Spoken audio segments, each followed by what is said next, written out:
Good afternoon, confirmation students and families. This is going to be our final lesson. We are going to combine Commandments 9 and 10 for this lesson.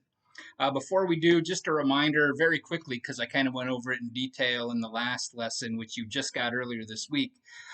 Just a reminder that the assignment that will be attached to this lesson will be due a week from today, next Friday, along with the worksheet from the previous Commandment 8 will be due by next Friday as well.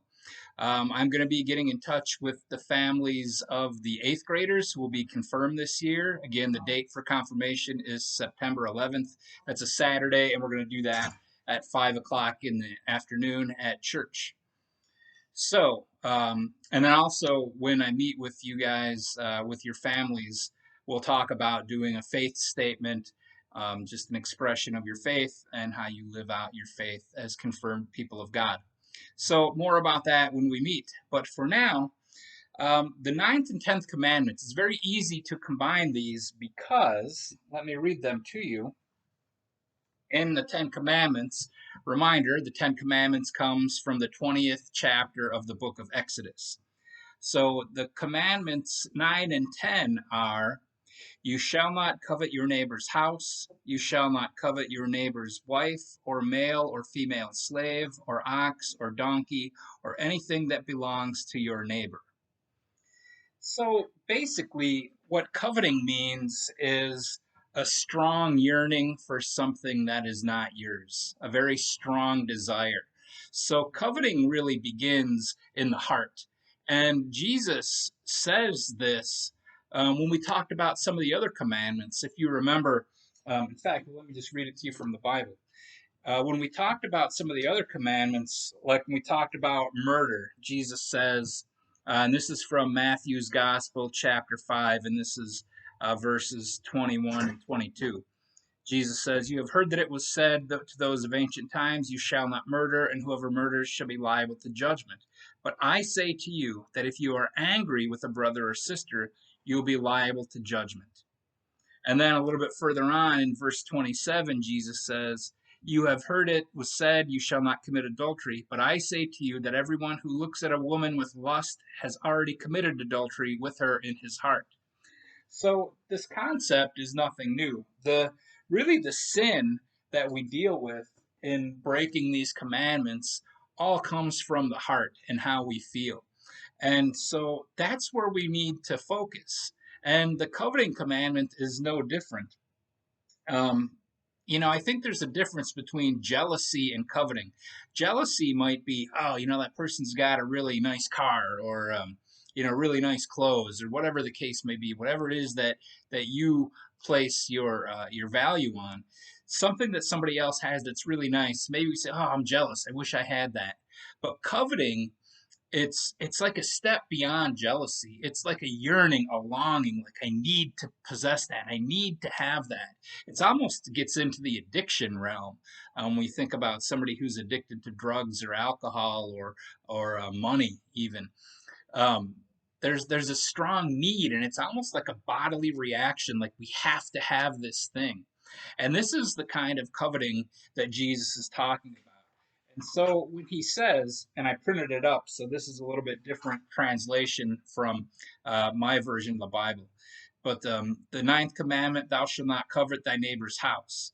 Now, Luther answers this. What does this mean? In his small catechism, Luther says, we should fear and love God that we may not craftily, that's a good word, seek to get our neighbor's inheritance or house or obtain it by a show of justice and right, etc., but help him and be of service to him in keeping it. So again, this is something that we've heard again and again. We don't harm our neighbor, we seek to help wherever we can. And then the 10th commandment, thou shalt not covet thy neighbor's wife, nor his manservant, nor his maidservant, nor his cattle, nor anything that is his. What does this mean? We should fear and love God that we may not estrange, force, or entice away our neighbor's wife, servants, or cattle, but urge them to stay diligent to do their duty. So again, the idea is we don't want to take what is ours. And it's not only, like I just said, it's not only the physical act of taking something, whether it's, the unfortunate reality, and this goes along with the adultery, that sometimes people do take someone's spouses. They get in there and they wreak havoc, and it causes chaos and divorce and all kinds of bad things. So there's the physical act of taking or stealing. Another thing, right? Well, my neighbor's got a really nice, you name it, as a father, maybe your dad's, oh, that guy's got a really great lawnmower, something like that. It's the act of taking what doesn't belong to us, but the problem again lies in our hearts. So that's where we need to focus.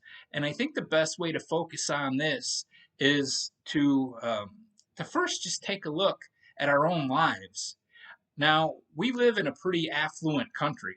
Even, that there are poor people in our midst, but we have a country that gives us the opportunity to grow and thrive if we're willing to work for it. And so, my guess is maybe we're not super rich like Jeff Bezos and have our own private jets and everything, but I'm sure you, like me, we have a nice house that we live in.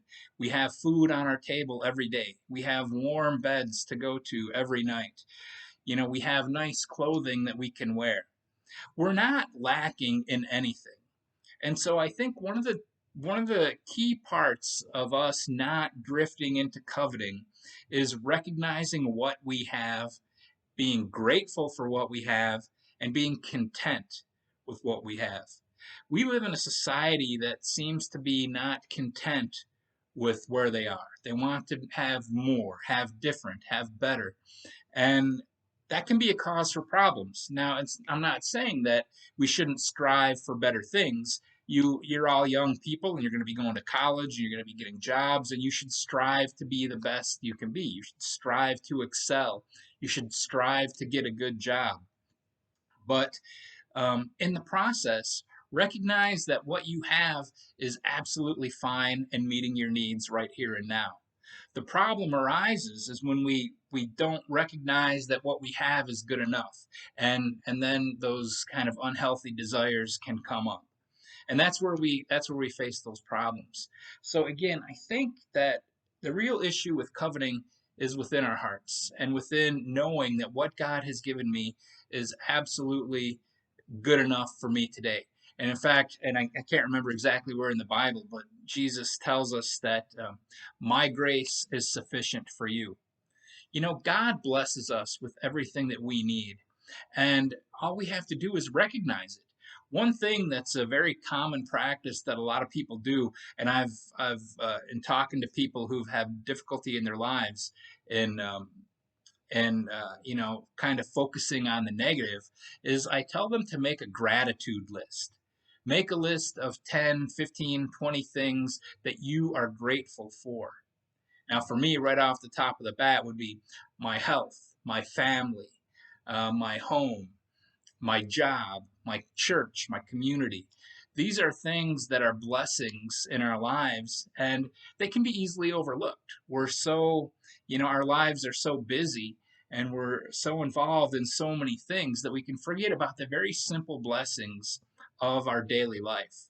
And again, if you've got a home that you can be comfortable in, and food to eat, and a family that loves you, you are so much better off than many, many people in this world.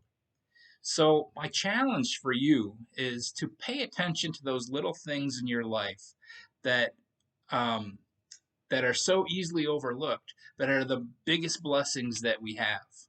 And pay attention to those things too. If you feel those feelings of jealousy, or you feel, it gets into coveting, like you feel a strong sense of wanting to have something that's yours, go back to that idea that what I have, what God has given me, what has been provided for me, is absolutely everything that I need. Because if you can be content with where you are right here, right now, you're fine.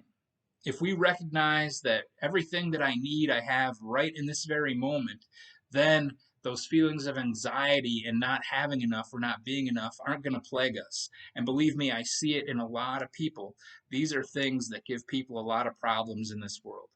So again, look at your life, look at what you have, Know that what you have is sufficient for who you are and who you need to be today, and that God is going to provide these things for you as you move forward, as long as we're close together and stay close to Him. So I think that's really all that I have to say about the ninth and tenth commandments.